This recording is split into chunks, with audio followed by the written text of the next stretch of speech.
어, 그리스도인으로 산다는 것이 얼마나 힘들고 어려운 것인가. 오늘은 그리스도인으로 산다는 것 이제 두 번째 시간을 가져오려고 합니다. 성경 주보를 보니까 지난주하고 똑같은 것 같은데 똑같아요. 다음 주까지 그리스도인으로 산다는 것 시리즈로 이렇게 세 시간을 강의를 좀 하게 될 거예요. 지난 시간에 이어서 그리스도인으로 산다는 것, 오늘은 두 번째 이야기를 함께 나눠보려고 합니다. 우리가 살아가고 있는 이 사회의 큰 이슈 중에 하나가 부모와 자녀의 관계에 대한 이야기들이 너무나 많죠. 자, 자녀들이 부모에 대해서 악을 행하는 일들이, 또 부모가 자녀에 대해서 악을 행하는 일들이 우리 사회 전반에 걸쳐서 너무 많이 나타나고 있어요. 특별히 자녀들이 부모에 대해서 하는 그런 잘못된 일들에 대해서 많이 보도되고 있어요. 자, 그렇지만 우리가 하나님의 사람들이라고 한다면 사회의 풍조는 그럴다 할지라도 우리는 어떤 삶을 살아야 할까? 이런 말씀의 가르침을 받아서 하나님 앞에 온전한 믿음의 사람으로서 살아갈 수 있는 저와 여러분들이 되어주시길 주의 이름으로 축원합니다. 성경은 끝없이, 성경은 수없이 자녀된 우리에게 부모를 공경하라라고 말씀하고 있어요.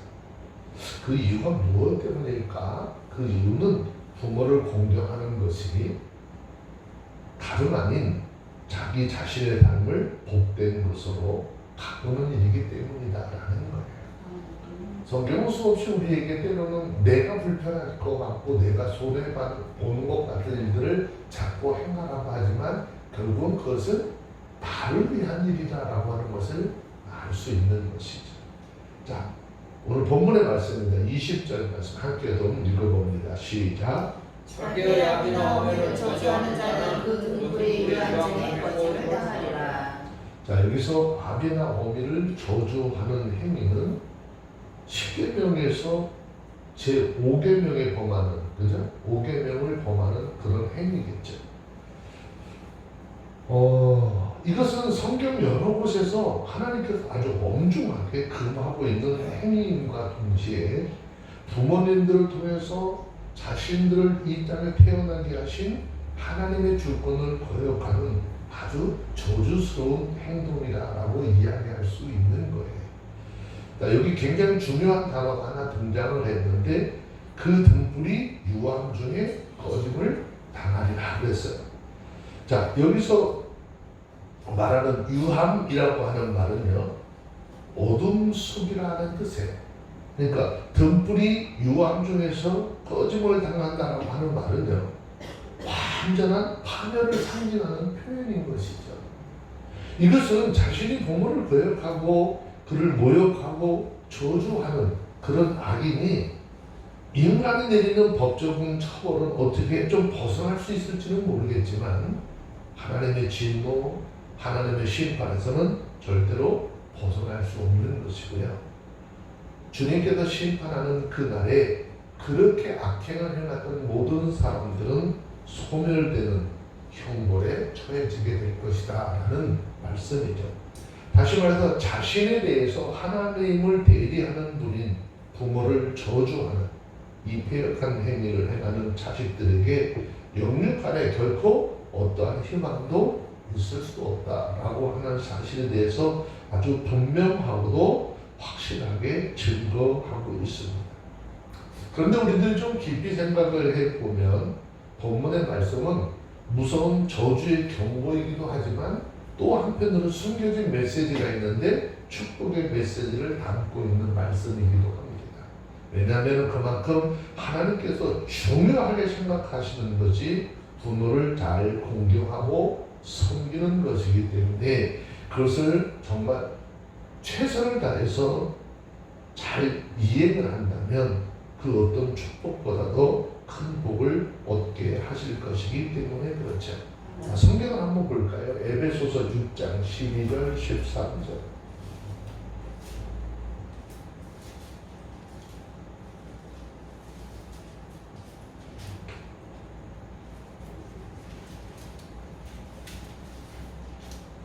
찾으셨으면 에베소서 6장 12절 13절 함께 봅니다. 시작. 우리의 지금은 혈과 육에 대한 것이 아니요 정사와 권세와 이 어두움의 세상 주관자들과 하늘에 있는 악의 영들에 대함이라. 그러므로 하나님의 전신 덕지를 취하라. 이는 악한 날에 너의 영이 대적하고 모든 일을 행한 후에 서기 위함이라. 우리가 이 땅에 죄악 많은 이 세상 속에서 똑같은 믿음의 역사들을 이루고 그러죠?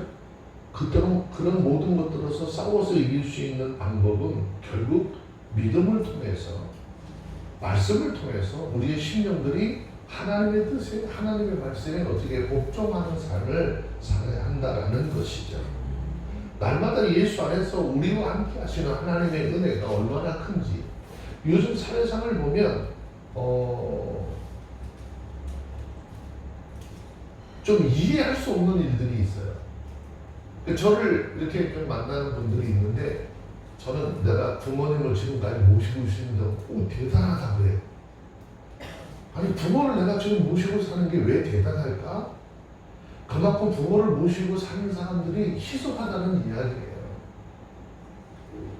당연해야 되고 정당해야 되는 일인데 그것이 어떻게 대단한 일로 여겨질 만큼 부모를 모시고 사는 것 자체가 요즘 젊은 애들 사회 속에서 쉽지 않다는 것을 설명하는 것이죠.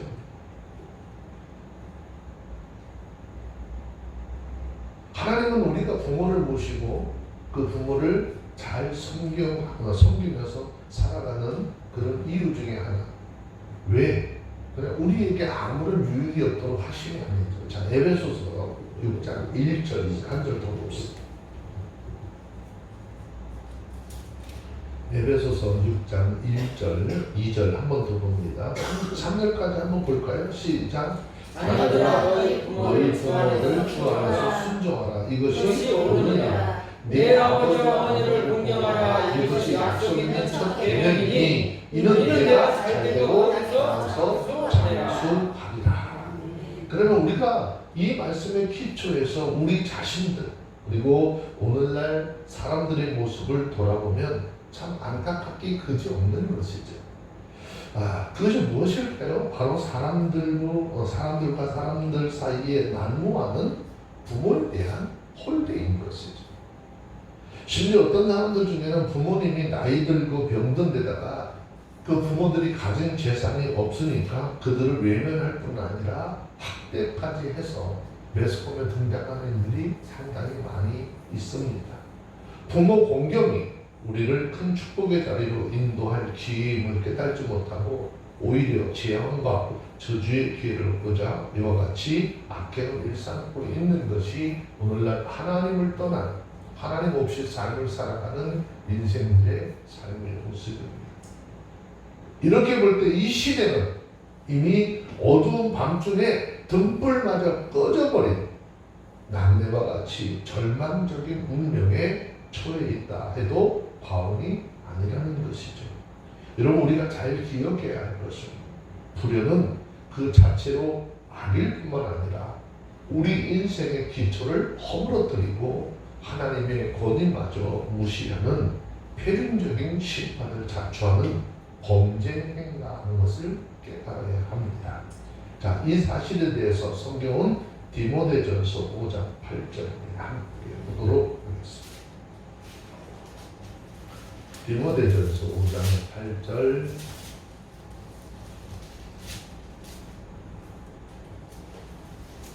읽습니다. 시작. 누구든지 자기 친족 속을 자기 특히 가족을 가족을 돌아오지 아니하며 믿음을 변한 자여 진짜보다 더 악한 자라. 네, 다시 한번요. 디모데전서 5장 8절 시작. 누구든지 자기 친족 특히 자기 가족을 돌아보지 아니하면 믿음을 배반한 자요 불신자보다 더 악한 자니라. 그랬어요. 여러분 우리에게 있어서 부모님들은 우리의 인생의 뿌리인과 동시에 생명의 근원이라 할 수 있는 하나님의 권세, 하나님의 권위를 대신하는 분들이라는 것을 기억하셔야 돼요. 따라서 그분들을 바르게 공경하는 것이 곧 하나님을 섬기는 것이고 그 공경하는 일과 연장성산에 있다라고 하는 것을 기억해야 합니다. 그런데도 하나님을 섬긴다라고 하는 우리가 만약 부모 공경을 소홀히 할 수 있을까라는 것이죠. 만약 그렇게 한다면 우리는 부모를 공경함으로 약속하신 하나님의 축복 자체를 소홀히 여기고 무시하는 것이나 마찬가지가 되기 때문이죠. 그러므로 우리들은 이 말씀의 가르침을 받아서 하나님을 섬기고 사랑하는 하나님의 사람으로서 부모들에게 더욱더 사랑과 존경을 표하고 아주 효성스러운 하나님의 자녀가 되려 저와 여러분들이 되시고 하나님으로부터 오는 복된 삶을 살아가는 은혜가 있어지기를 주의 이름으로 축원합니다. 사회적으로 이런 일들이 참 많다 보니까 우리 사회는 끊임없이 이루어지는 것은 이제 다툼들이죠. 다툼이 있는 곳에서는 반드시 뭐를 따지게 되죠? 누가 옳고 옳까, 누가 옳고 누가 그러냐 이걸 따지려고 하잖아요. 그래서 어떻게 해요? 내가 불의하게 뭔가 피해를 입었으면 그거 반드시 갖고 싶은 마음이 생기죠. 자, 그런데 22절에 있는 말씀을 좀 내려가서 보세요. 22절 다 같이 읽습니다. 시작. 너는 악을 갚겠다 하지 말고 말하지 말고 여호와를 기다리라. 그가 너를 구원하시리라. 네 스스로 뭘 하지 말라는 거예요. 악을 갚겠다 하지 말고 여호와를 기다리라. 그가 너를 구원하시리라 그랬죠.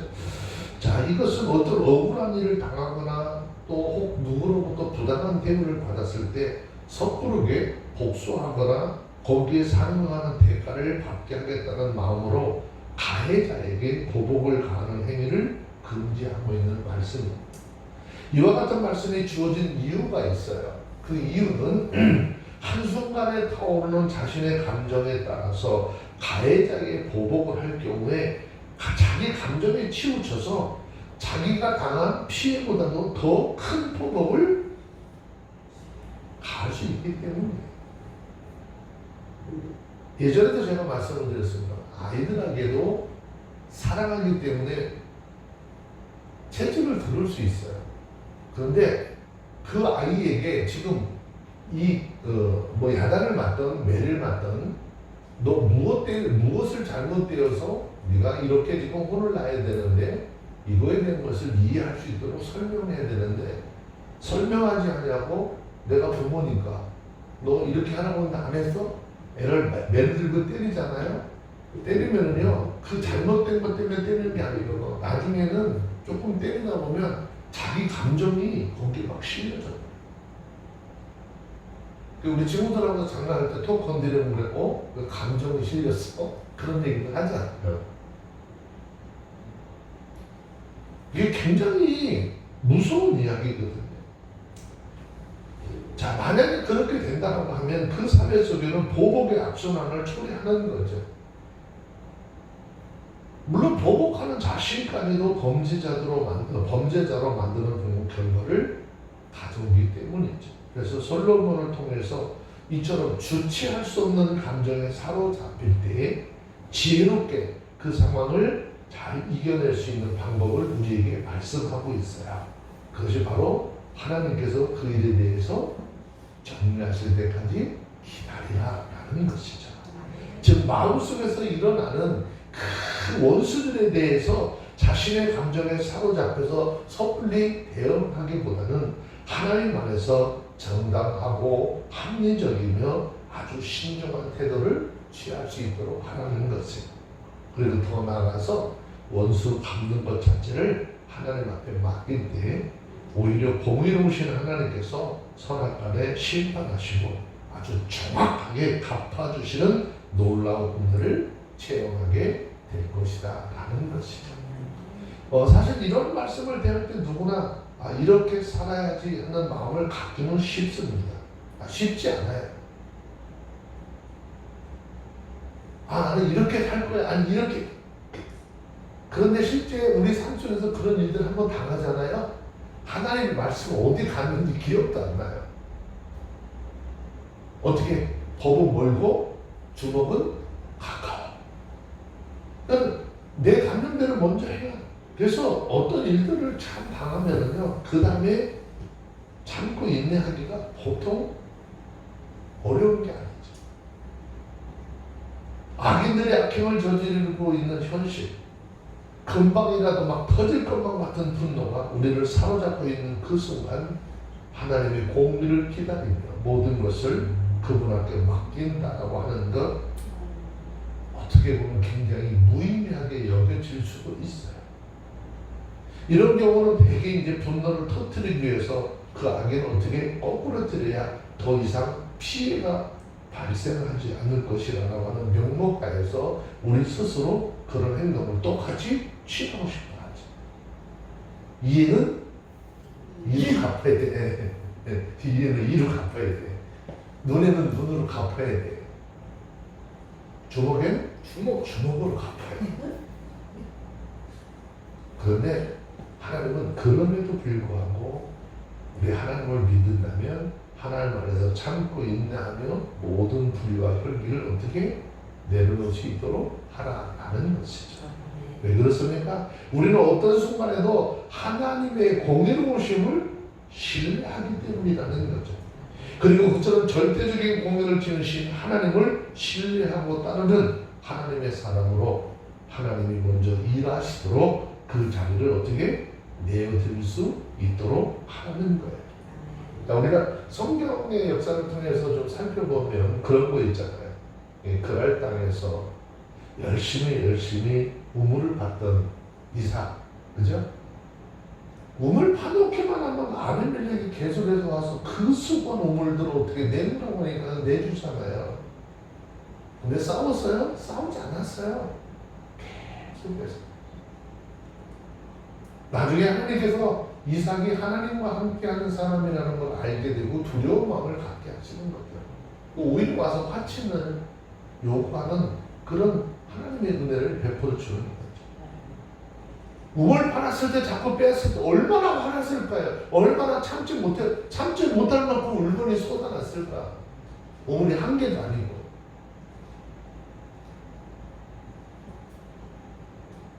또 형들에 의해서 노예로 팔려가서 온갖 고생을 다 했던 요셉 고생.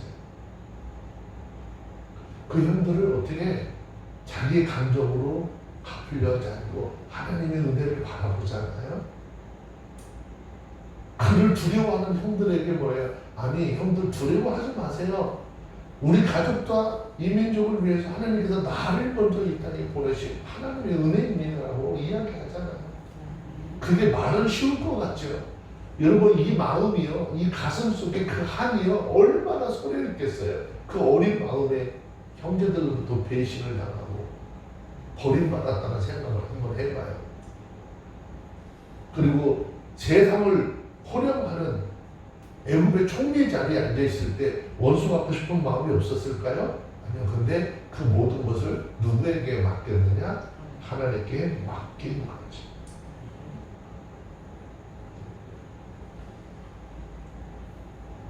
다윗의 경우도 마찬가지죠. 사울에 의해서 말할 수 없는 박해를 받잖아요. 나라를 위해서 일하고 전쟁을 가자면 따라가고 늘 옆에서 수발을 해왔는데 그 결과에 대해서 늘 핍박과 자기 생명을 빼앗으려고 하는 그런 삶의 현장을 보면서 얼마나 가슴이 아팠을까요. 그런데 끝까지 참고 공의를 하나님 앞에 어떻게 행해 주시기를 기다렸던 다윗의 모습. 그들의 그처럼 끝까지 참고 모든 것을 하나님 앞에 맡김으로써 진정한 승리와 구원의 성취를 이룬 것처럼 우리 또한 이러한 삶을 살면서 하나님의 영광을 드러낼 수 있는 하나님의 사람들이 다 되어주시기를 주의 이름으로 축원합니다. 여러분 아직도 혹시 우리의 내면에 어떤 일들만 생각하면 일어나는 혈기와 분노와 증오 그런 것들이 있고 그것을 다스리지 못하고 쉽게 그것들을 막 드러내고 그것을 겉으로 쏟아내는 이 어린아이와 같은 인격을 갖고 있지는 않은지 말씀을 통해서 한번 돌아보시고, 만약에 우리 삶 속에 그런 것들이 있다면 온전한 인격을 소유할 수 있도록 하나님의 말씀과 성령의 인도함 속에서 우리의 내면을 훈련시키시고 하나님의 말씀과 성령의 인도함에 길들여지는 그런 은혜가 있어지기를 주의 이름으로 축원합니다. 설령 상대가 나를 향해서 침을 뱉고 주먹질을 하고 조롱의 말을 내뱉고 심지어 목숨을 끊어놓으려 하는 그 순간에도 이 하나님의 공의를 신뢰할 수 있어야 하는 것이죠. 자, 성경은 신명기 32장 35절에 보면 이렇게 말씀하고 있는데 한번 잠깐 보겠습니다.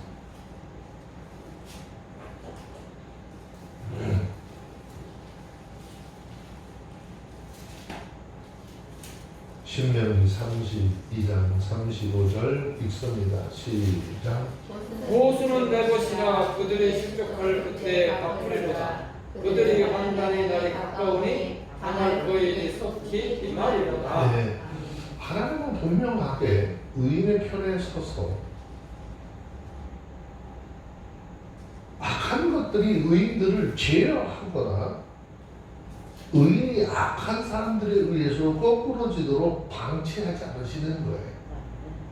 반드시 승리자의 자리에 앉게 해 주시는 거예요. 그런데 우리의 삶의 육적인 눈으로 보면 그렇지 못한 이들이 많이 있죠. 아니, 하나님 앞에 부름받아서 복음을 열심히 전하고 하나님을 증거했던 스테판을 한번 보세요. 하나님의 말씀을 전하고 하나님의 의를 전하는데 돌로 맞아 죽어요. 우리가 봤을 때는 그 하나님이 어떻게 나를 사랑하는 하나님이 어떻게 내게 이럴 수 있어? 라는 생각 가질 수도 있잖아요. 근데 스테반은 육신은 죽지만 영혼을 살리시고 천국에서 그 영혼을 받아주시는 하나님의 영광을 봤다는 거잖아요. 그러니까 죽으면서까지 예수님이나 할 수 있었던 기도를 하잖아요. 주님, 저들이 이렇게 하는 것은 몰라서 그럽니다. 저들의 죄를 저들에게 돌리지 마시고. 이게 보통 사람이 할 수 있는 기도는 아니거든요. 근데 저와 여러분들도 이런 기도를 능히 할 수 있어야 돼요. 왜? 우리도 하나님으로부터 구원의 은혜를 받은 하나님의 사람들이잖아요. 그런데도요, 이게 어떻게 보면요, 우리 감정이 다 충실해지잖아요. 다른 거는 못해. 다른 거는 몰라도 내가 저 인간 절대 용서하지 못해요. 마음속에 자리 잡고 있는 것들이 많죠. 근데 하나님은 사람과 사람 원수 짓는 거 있잖아요. 기뻐하잖아요. 그리고 우리가 하나님을 기쁘시게 하잖아요. 우리 원수가 와서 화목할 수 있도록 은혜를 주십니다.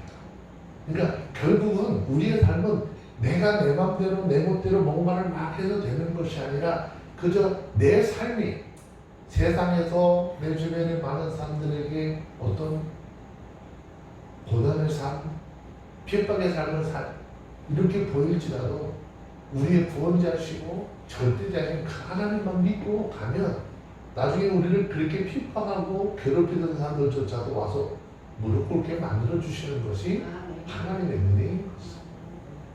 그래서 우리는 용서하고 화해하려고 하는데 얼마만큼? 그다음씩 유대인의 사회도요, 우리 사회하고 비슷해요. 우리 제일 좋아하는 얘기가 몇 번이요? 3-4번. 유대 사회에서도요, 3번 용서하면 굉장히 크게 용서하는 거예요. 베드로가 예수님 앞에서 좀 잘난 척 한번 해보려고 그랬잖아요. 예수님, 저들 용서하는데 한 3번 정도? 아니 7번 정도, 그냥 3번 정도 용서하면 좋겠는데 자기는 조금 넉넉하게 한 7번 정도 용서하면 되지 않겠습니까? 근데 예수님께서는 뭐라고 그러죠? 그냥 네가 얘기한 숫자 7개가 아니라 70번씩 7번이라. 용서를 하는 것은요, 끝없이 유대 사회에서 3번 용서하고 굉장히 크게 용서한 건데 그거에 더해서 더 큰 용서를 해야 되지 않겠느냐고 했을 때 주님께서 그 얘기를 할 때 얼마나 쑥스러웠을까. 우리는 가끔 얘기해요. 아, 내가 이만큼 참았으면 됐지. 그런데 주님께서는 어떻게 해요? 더 인내하고 더 참으래. 누가 하실 것이니까. 하나님께서 그렇게 하실 것이니까. 저와 여러분들 하나님 앞에서 그리스도인으로서 범사 말씀을 깊이 생각하시고 신중히 말하는 훈련들 하셔서 우리 신앙과 삶에 참된 유익이 있어지기를 주의 이름으로 축원합니다. 자, 이제 25절에 있는 말씀으로 좀 내려와서 보겠습니다. 25절 읽습니다. 시작. 함부로 이 물건을 거룩하다 하여 서원하고 누구의 살피면 그것이 우리의 일이라. 자, 굉장히 중요한 이야기를 이제 합니다. 여기서 물건을 거룩하다 하여 서원하는 것은 하나님께 자신의 소유한 재물을 하나님 앞에 드려야 되겠습니다. 봉헌할 것입니다라고 서원한다라는 의미거든요. 자, 그런데 여기서 지적하고 있는 것은 하나님께 봉헌을 하거나 이것을 소원을 해서는 안 된다라고 하는 것이 아니에요. 다만 자신의 마음속에 어떤 감동이 있다고 해서 즉흥적으로 말하고 행동하는 일은 매우 위험한 것이고 자칫 잘못하면 이 일로 인해서 자신의 삶의 비극을 자초하는 일이 되게 될 것이다 라는 거예요. 자, 본문 중에서 말씀하고 있는 하반절 말씀에 보니까 그 후에 살피면이라는 단어가 있죠. 자, 이 말에 의미하는 것이 무엇일까요? 그 후에 살피면이라고 하는 이 말의 의미는요, 조사하다, 숙고하다, 탐색하다, 이런 여러 가지 문자적인 의미를 가지고 있어요. 즉, 일단은 즉흥적으로 내가 어떤 일에 대해서 막 순간적으로 감동을 받은 게 아니라 자기 감정에 의해서 자기가 지금 처해 있는 환경 분위기에 의해서 어떻게 해요? 하나님 앞에 어떤 대상을 바치겠다라고 소원을 했어요. 근데 곰곰이 생각을 해봤어요. 돌이켜서 곰곰이 생각을 해봤어요. 근데 이거는 뭐죠? 이건 할 수 있는 일이 아니야. 그러면서 후회하는 거죠. 할 수도 없고 안 할 수도 없고. 왜? 사나이 남아 이러는 네, 남자들 꼭 그러잖아. 남아 이러는 중천부이야. 그래서 사나이가 한번 말을 했으면 어떻게 지켜야지. 어떤 사람은 그러잖아요. 남자가 칼을 뽑았으면 그건 옛날 얘기라고 그러더라고. 동생 명실이라도 깎아줘야 됩니다. 그냥 도로 넣으면 창피한 거예요. 이야기는 있잖아요. 후회하는 일들을 없도록 하라고 하는 의미가 사실은 그 안에 있잖아요. 자, 그런데 돌이켜서 보니까 어떻게 해? 이거 너무 잘못 생각했네? 그래서 어떻게 소원한 것을 지키지 않으려고 하거나 그 중에서 그래도 그냥 말을 해놨으니까 어떻게 요것만이라도 좀 해드려서 일만 드리고 나머지는 착복해버리는 그런 행동을 취하게 되는 것이죠. 여러분, 만약에 이런 일이 이렇게까지 된다면 피 끓는 열정으로 하나님 앞에 소원했던 그 행동은 오히려 하나님 앞에 소원하지 못한 일이 되어버리고 마는 거예요. 즉흥적인 판단으로 하나님께 나의 모든 것, 나의 무엇을 바치겠습니다라고 소원했다가 돌이켜서 생각을 해보니까 막 아까운 생각이 들어요. 그 올바로 이해하지 않아요. 그런 일이 있을 수 있을까요? 없을까요? 그런 일들이 있었던 사람들이 성경에 기록을 해놨어요. 누구죠? 아나니와 삽비라 같은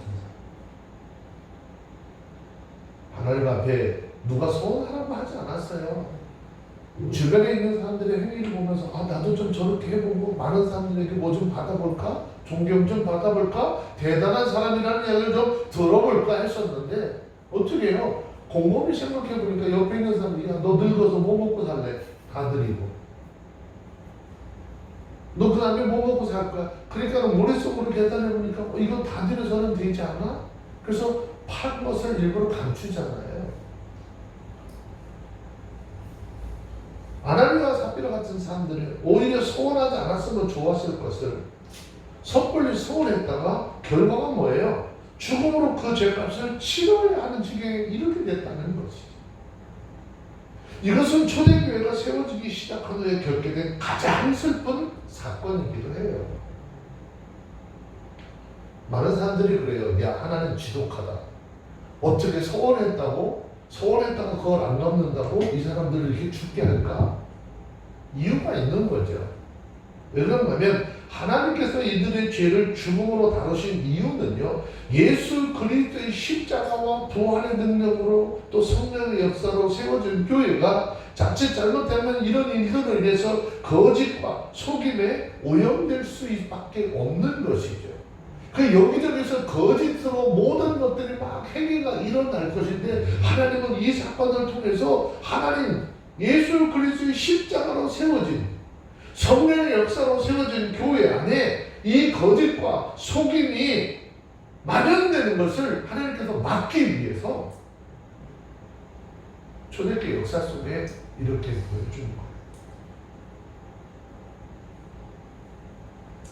아울러서 많은 사람들에게 있을 수 있는 경박하고 조급한 마음으로 헌신과 봉헌을 서원하는 것을 경계하시고 일단 하나님과 맺은 약속은 내가 생각할 때 아무리 해가 된다 할지라도 이거 반드시 지켜야 한다라고 하는 사실을 가르치기 위한 것입니다. 자, 그런데 오늘날 그리고 그리스도인들은 하나님과 맺은 약속을 너무 쉽게 생각하는 경향이 굉장히 많이 있습니다. 그 중에 특히 붕괴하잖아요. 그러니까 저희도 교회 성도로서 신앙생활을 할 때 교회 건축 한다고 작정하게 해요. 그러니까 저는 그때도 모르겠어요. 하나님의 은혜인지는 모르겠는데 제 처한테 그랬어요. 당신은 하나님 앞에 우리가 얼마 안 했습니다라고 소원하는 것 하지 말고 그냥 내가 할 수 있는 것만큼 그냥 꾸준하게 드릴 수 있을 때까지 좀 드려라. 근데 저 사람이 나한테 뭐 얼마나 얘기를 하지 않고 나중에 시간이 지났는데요. 무슨 엽서가 하나 왔어요. 교회에서. 헌금은 얼마 했는지는 모르겠어요. 지금도 미스테리예요. 근데 교회 건축 자문위원 위촉장, 교회 건축 자문위원회 위촉장 내가 하나 사람한테 줬을까?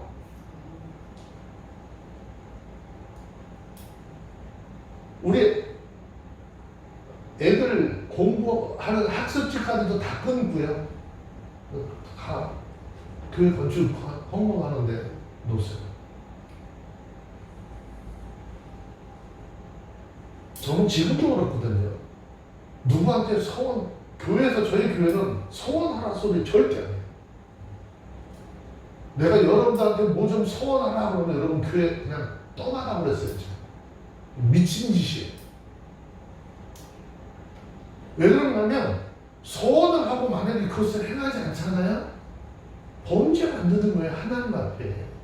근데 예전에 그 부흥회를 하면서 뭐라고 그랬어요? 헌금 지금 작정해가지고 내가 못하면 누가 하면 돼? 우리 그 후대위에서 아들, 딸들이 하면 돼? 말도 되지 않는 얘기를 했어요. 그러니까 너도 나도 했어요. 그것만 하는 게 아니잖아요. 자, 오늘 헌금 얼마 나왔어요? 건축헌금 5천만 원 나왔어요? 그 다음날 1억 나왔어, 1억. 근데 어떤 집사님이 방대상에다가 쪽지를 써서 올렸어요. 목사님, 헌금 작정 얼마 나왔다 소리 광고하지 마세요. 왜 사람들 경쟁을 부추겨서 마음에 없는 이야기를 자꾸 하게 만들고 왜 그렇게 하느냐. 아니, 그 일이 실제로 있었다니까요.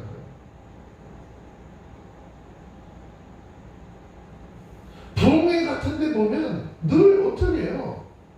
단골 메뉴처럼 등장하는 게 바로 있잖아요. 소원하는 거잖아요. 강제로 하는 거잖아요. 아무리 없이 산다 할지라도 그 사람이 하나님 앞에 하나님의 은혜로 아니 얼마나 할 줄 알아. 그러니까 당신은 사물세 사니까 50만 원만 해. 자기가 정해.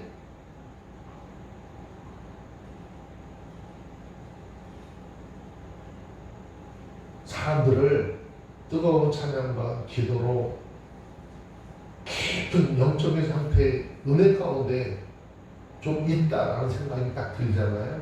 사회 자리에서 참석한 청년들이나 그죠? 일반 성도들한테 얘기했잖아요.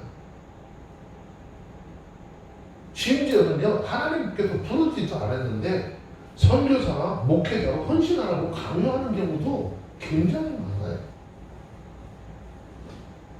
근데 그때 또 청중들은 그 사회자의 지시에 따라 손들고 헌신하는 사람.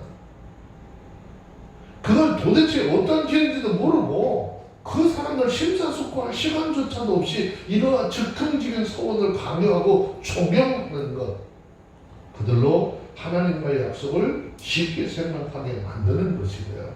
결과적으로 하나님과의 약속을 파괴하는 죄를 짓게 하는 것이죠. 이게 목회자들이 그리스도인들에게 잘못하는 행위 중에 하나예요. 자, 한번 봅시다. 시편 23편 뒤에 24편이 있습니다.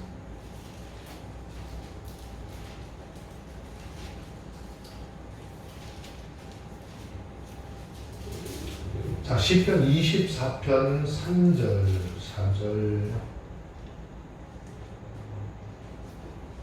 5절까지만 읽어볼게요. 읽습니다. 시작. 여호와의 산에 오를 자 누구며 그 거룩한 곳에 설 자가 누구고 곧 소리 깨끗하며 마음이 청결하며 뜻을 합하는 데 두지 아니하며 거짓 맹세하지 아니하노라. 저는 여호와께 복을 받고 그 어린 하나님께 의를 모습이니. 네, 거짓 맹세치 아니하는 자. 본인의 어떤 의중, 본인의 믿음에 의해서 되는 것이 아니라 주변에 어떻게 그런 환경들 이런 것에 의해서 막 이렇게 하는 것은 아름답지 못해요. 한 번 더 보세요. 자, 10편, 15편으로 와서 한 번 더 보세요.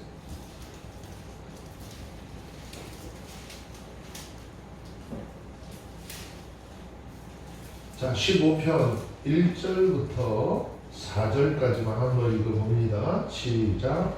여호와여 주의 장막에 유한자 두고 오며 주의 성전에 거한자 두고 오니까 정직하게 행하며 공의를 일삼으며 그 마음에 진실하며 그 의로 참소치 아니하고 그 번에게 행하지 아니하며 그 이웃을 행하지 아니하며 그 눈을 막는 자를 멸시하며 여호와를 두려워하는 자를 즐기하며 그 마음에 소원한 것은 때를지라도 변치 아니하며 예, 그 마음에 소원한 것 뭐 할지라도 해로울지라도 어떻게 해요? 변치 아니하며 이해를 해야 일이 된다 그 말이에요. 그러면 하나님께서 우리에게 말씀하실 때 뭐라고 했어요? 너희들 이런 환경 속에서 네 마음속에 이런 것들 생기면 막 해 이렇게 하셨나? 그렇지 않으셨어요. 자, 전도서 넘어가서 한번 봅시다. 전도서 5장 2절에 있는 말씀을 함께 보세요. 하나님은 우리에게 하나님 앞에서 우리가 말하는 걸 얼마나 신중하게 생각을 해서 말을 하도록 하라고 말씀하셨어요. 한번 보세요. 전도서 5장 2절 시작. 너는 하나님 앞에서 함부로 입을 열지 말며 급한 마음으로 말을 내지 말라. 하나님은 하늘에 계시고 너는 땅에 있으리라. 그런즉 마땅히 말을 적게 할 것이라. 아멘. 하나님 앞에서 어떻게 입을 열지 말라고요? 함부로 열지 말고 또 무슨 마음으로? 급한 마음. 아니 여러분 급할 게 뭐 있어서 왜 그 자리에 그러니까 분위기 띄워놓고 그러는 거잖아요. 약장사들하고 똑같아요. 할머니들 약장사들 있는데 가면 있잖아요. 지금 부모들 모시고 있는 자식들은 부려도 그런 부려 없어요. 그럼 그 사람들이 하는 말이 얼마나 그냥 쏙쏙 뼛속까지 그냥 그러니까 가가지고서는 그냥 막 우선 사가지고 와. 늙으면 자식도 필요 없어. 내 몸 내가 챙겨야지. 그러니까 그 말에 얼마나 감동이 되는지. 자, 그 밑으로 내려가서 봅시다. 전도서 5장 4절에 있는 것을 읽습니다. 시작. 내가 하나님께서 허락할 것을 받기를 더디게 말라. 하나님은 우매자를 기뻐하지 아니하시나니 서원한 것을 갚으라. 그러니까 이게 소원한 건 하나님 앞에 서원해서 반드시 갚아야 되는 거예요. 근데 이것을 자기 믿음으로 하지 않는 거 어떤 분위기에 의해서 그렇게 만들어 놓고 하라고 해놓고 만약에 하지 않죠. 내가 나중에 잘못했다고요? 실수했다고요? 안 되는 거예요. 그러니까 거룩한 하나님의 사람을 자꾸 하나님 앞에 범죄자로 만드는 거예요. 이 다음에 혹시라도 우리 교회가 아닌 다른 곳에 가셔서 여러분 서원하라고 그러잖아요. 뭐 작정하라고 하잖아요. 절대 하지 마세요. 거기다가 꼭 제 이름 넣어가지고 그 사람이 작정하지 말랬다고 하지 말고 성경에서 작정하지 말라고 그러는 거예요. 작정한다는 건요, 사람을 올무로 딱 묶어놓는 거랑 똑같은 거예요. 여러분, 하나님께서 우리에게 은혜를 주시면 어떻게 해요? 우리가 생각하고 계획하는 것보다 더 넘치게 해주시잖아요. 그럼 그것은 얼마든지 하나님을 기쁘게 할 수 있는데, 막 인간의 계산과 어떤 수학적인 계산으로 제 가운데 빠집니다. 여러분, 하나님 앞에 소중하고 정말 귀한 일일수록 더욱더 심사숙고하는 것이 당연한 것입니다. 하물며 하나님과 맺는 약속, 하나님 앞에 서원하는 것, 이것 두말할 필요 없잖아요. 다시 강조합니다. 하나님과의 약속은 어떤 한 번에 어떤 내가 분위기 속에서 느껴지는 그런 감흥이나 분위기에 편승해서 들을 수 있는 것 아니라는 거예요. 내 마음속에서 가장 마음의 중심에서 뜨겁게 성령의 감동을 주어서 내가 정말 이거는 이렇게 해야 되겠어라고 할 때 있잖아요. 사람들에게 입으로 꺼내서 이야기하지도 마. 내 마음속에 성령께서 감동을 줬으면 이게 하나님과 나 둘 사이의 비밀이야. 남편도 아내도 모르는 하나님과 나 둘만의 비밀을 간직하고 내가 하나님 앞에 그것을 해나면서 어떻게 기쁨이 있잖아요.